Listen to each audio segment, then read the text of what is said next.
বন্ধুরা, আজকে তোমাদেরকে এমন একটি সেটিং দেখাবো যে সেটিংগুলো করা থাকলে তোমাদের মোবাইল পুরো নতুনের মতো স্পিডে কাজ করবে। আমাদের অনেকের মোবাইল কিছুদিন ইউজ করার পর অনেকটা স্লো হয়ে যায়, এখন আর সেই স্লো হবে না। যদি আমার দেখানো এই সেটিংগুলো আপনি অফ করে রাখেন তাহলে আপনার মোবাইল আর স্লো হবে না।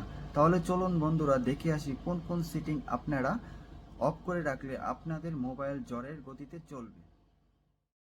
বন্ধুরা, আমরা সবাই মোবাইলে অনেক ধরনের অ্যাপ ইউজ করি। এই অ্যাপগুলোর অটো ব্যাকগ্রাউন্ড অন থাকলে আমাদের মোবাইল স্লো হয়ে যায়। তাহলে আপনাদেরকে প্রথমে যেতে হবে সিটিংয়ে গিয়ে সার্চ অপশনে লিখতে হবে অটো লাঞ্চ।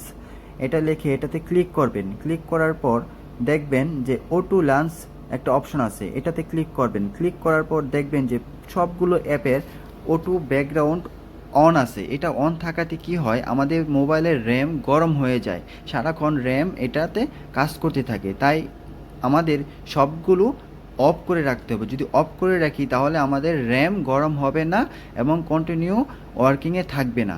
তাহলে আমাদের মোবাইল গরম না হলে আর স্লো হবে না। তাহলে কী করতে হবে, আমাদের সবগুলো অ্যাপ অফ রাখতে হবে। ভিডিওটা যদি ভালো লাগে তাহলে লাইক, কমেন্ট, শেয়ার করবেন। এরকম আরও ইম্পর্টেন্ট ভিডিও পেতে পাশে থাকো।